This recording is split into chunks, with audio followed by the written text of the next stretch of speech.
Hi hello welcome to ಸುಚೀಸ್ ವಿಚಾರ YouTube channel. ಇವತ್ತು ನಾನು ಎಲ್ಲಿ ಹೋಗ್ತಾ ಇದ್ದೀನಿ? ಮರವಂತೆ ಬೀಚ್, ಕುಂದಾಪುರದಲ್ಲಿರುವಂಥ ಮರವಂತೆ ಬೀಚ್ಗೆ ಹೋಗ್ತಾ ಇದ್ದೀನಿ. ಇವರು ನಮ್ಮ ಮಾವ. ಇವರು ಏನು ಹೇಳಿದರು, ಸಂಜೆ ಹೊತ್ತು ಎಲ್ಲರೂ ಬೀಚಿಗೆ ಹೋಗ್ಬಿಟ್ಟು ಬರೋಣ ಅಂತ ಹೊರಟ್ವಿ. ಮನೆಯಲ್ಲಿ ಮಕ್ಕಳಿದ್ದಕ್ಕೋಸ್ಕರ ತುಂಬಾ ಎಂಜಾಯ್ ಮಾಡ್ತಾರೆ ಬೀಚಿಗೆ ಹೋದಾಗ. ಅದಕ್ಕೆ ಎಲ್ಲರೂ ಪ್ಲ್ಯಾನ್ ಮಾಡಿಕೊಂಡು ಸಂಜೆ ಹೊತ್ತಿಗೆ ಬೀಚಿಗೆ ಹೊರಟ್ವಿ. ಇದು ಮರವಂತೆ ಬೀಚ್. ಆಲ್ಮೋಸ್ಟ್ ಎಲ್ಲರೂ ನೋಡಿರ್ತೀರ. ಇದಂತೂ ನಿಜವಾಗ್ಲೂ ಕುಂದಾಪುರದಲ್ಲಿ ಅತ್ಯಂತ ಪ್ರಸಿದ್ಧವಾದಂಥ ಒಂದು ಪ್ಲೇಸ್ ಅಂತ ಹೇಳ್ಬೋದು. ಒಂದು ಕಡೆ ಸಮುದ್ರ, ಇನ್ನೊಂದು ಕಡೆ ನದಿ, ಸೌಪರ್ಣಿಕ ನದಿ, ಹಾಗೆಯೇ ವರಹಸ್ವಾಮಿ ದೇವಸ್ಥಾನ. ಇದೆಲ್ಲನೂ ನೀವು ಒಂದೇ ಕಡೆ ನೋಡ್ಬೋದು. ಅಷ್ಟು ಚೆನ್ನಾಗಿರುವಂಥ ಪ್ಲೇಸ್ ಇದು. ನಾನಿಲ್ಲಿ ಅಷ್ಟು ಎಕ್ಸ್ಪ್ಲೇನ್ ಮಾಡೋದು ಏನೂ ಇಲ್ಲ.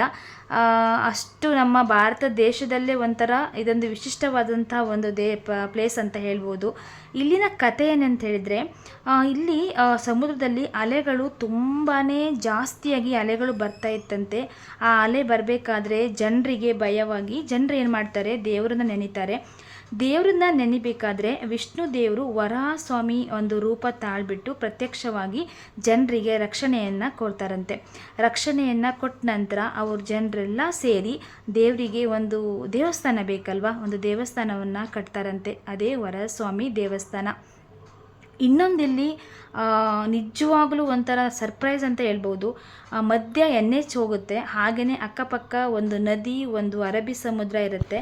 ಅರಬ್ಬಿ ಸಮುದ್ರ ಮತ್ತು ನದಿ ಇದ್ರೂ ಕೂಡ ಒಂದು ಸಾರಿನೂ ಅದು ಎರಡೂ ಕೂಡ ಒಂದಾಗಿಲ್ಲ. ನಮ್ಮ ಅಜ್ಜಿ ಇರಬೇಕಾದ್ರೆ ನಮ್ಮ ಅಜ್ಜಿ ಹೇಳೋರು, ಆ ಸಮುದ್ರ ಮತ್ತು ನದಿ ಯಾವಾಗಲೂ ಒಂದಾಗಬಾರ್ದು, ಒಂದಾದರೆ ನಮ್ಮ ಊರೆಲ್ಲ ಮುಳುಗಡೆ ಆಗಿಬಿಡುತ್ತೆ, ಮುಳುಗೋಗ್ಬಿಡುತ್ತೆ ಅಂತ ನಮ್ಮ ಅಜ್ಜಿ ಎಲ್ಲ ನಾವು ಚಿಕ್ಕದಿರಬೇಕಾದ್ರೆ ಯಾವಾಗಲೂ ಹೇಳೋರು.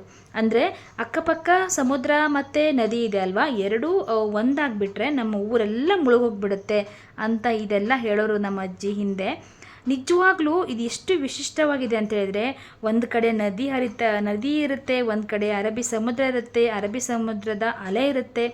ಇವಾಗ ಮಳೆ ಬರಬೇಕಾದ್ರೆ ಎಷ್ಟು ಅಲೆಗಳು ಮೇಲ್ಗಡೆ ಬಂದ್ರೂ ಕೂಡ ಈ ಕಡೆ ಬಂದು ಯಾವುದು ನದಿ ಜೊತೆ ನದಿ ಒಂದಾಗಲ್ಲ. ಅದೇ ಒಂದು ವಿಶಿಷ್ಟವಾಗಿದೆ ಅಂತ ಹೇಳ್ಬೋದು. ಹಾಗೆಯೇ ವರಹಸ್ವಾಮಿ ದೇವಸ್ಥಾನ ಇರೋದಕ್ಕೋಸ್ಕರ ವಿಷ್ಣು ದೇವರು ಇದಕ್ಕೋಸ್ಕರ ಇದನ್ನೆಲ್ಲ ನೋಡ್ಕೋತಾರೆ ಅನ್ನುವಂಥ ಒಂದು ಮನೋಭಾವನೆ ಜನರಿಗಿದೆ. ಯಾವಾಗಲೂ ಭಕ್ತಿ ದೇವರ ಮೇಲೆ ಇದ್ದೇ ಇರಬೇಕು. ಅದೇ ರೀತಿ ಹೇಳಬೇಕಂತ ಹೇಳಿದರೆ, ಇನ್ನೊಂದು ಇವಾಗ ತುಂಬ ಮಳೆ ಬಂದಾಗ ಭಯ ಆಗುತ್ತೆ. ಎಷ್ಟು ನೀರಿರುತ್ತೆ ಅಲ್ವಾ, ಆದ್ರೂ ಕೂಡ ಮಧ್ಯೆ NH ಹೋಗುತ್ತೆ. NH ಹೋದ್ರೂ ಆ ಎರಡೂ ಕಡೆ ತುಂಬಿ ತುಳುಕಿದ್ರು, ನೀರು ತುಂಬಿ ತುಳುಕಿದ್ರೂ ಕೂಡ ಒಂದು ಸಾರಿನೂ ಒಂದಾಗಲ್ಲ, ನದಿ ಮತ್ತು ಸಮುದ್ರ. ಅದೊಂದು ತುಂಬ ವಿಶಿಷ್ಟವಾಗಿದೆ ಅಂತ ಹೇಳ್ಬೋದು. ಹಾಗೆಯೇ ನಾವು ಸಮುದ್ರದಲ್ಲಿ ಈ ಮಕ್ಕಳನ್ನು ಹಾಕ್ಕೊಂಡು ತುಂಬಾ ಆಟ ಆಡಿದ್ವಿ. ಆದರೆ ಅಲೆಗಳು ತುಂಬಾ ಫೋರ್ಸ್ ಇದ್ದಕ್ಕೋಸ್ಕರ ತುಂಬ ಕೆಳಗಡೆ ಹೋಗೋಕ್ಕೆ ಭಯ ಆಯಿತು ನಮಗೆ. ಜಾಸ್ತಿ ಏನು ಕೆಳಗಡೆ ಹೋಗಿಲ್ಲ, ಮುಂದೆ ಹೋಗಿಲ್ಲ. ಅಲ್ಲಿ ಮೇಲ್ಗಡೆನೇ ನಿಂತ್ಕೊಂಡು ಸ್ವಲ್ಪ ಎಲ್ಲ ನೋಡಿಕೊಂಡು ಆಮೇಲೆ ನಾವು ಮನೆಗೆ ಹೊರಟ್ವಿ. ಹಾಗೆಯೇ ನಾವಲ್ಲಿ ಹೇಗೆ ಎಂಜಾಯ್ ಮಾಡಿದ್ವಿ ಎಲ್ಲ ಸ್ವಲ್ಪ ಕ್ಲಿಪ್ಸ್ ಇದೆ, ಅದನ್ನೆಲ್ಲ ಹಾಕಿದ್ದೀನಿ, ನೋಡ್ಕೊಂಡು ಬನ್ನಿ.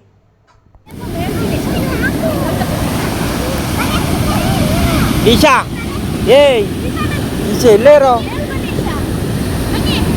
ಹಾಂ, ಅಲ್ಲಿ ಬಟ್ಟೆ ಚೇಂಜ್ ಮಾಡೋದೆಲ್ಲ ಇದೆ.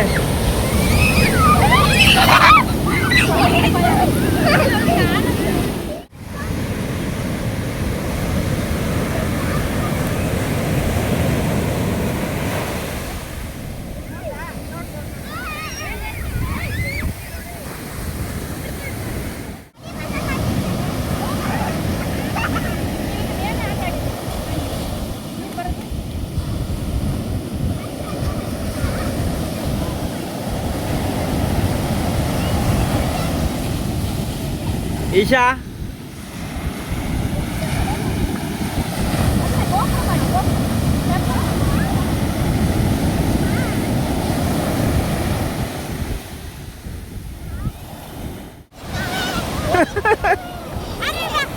ಆರೋಗ್ಯ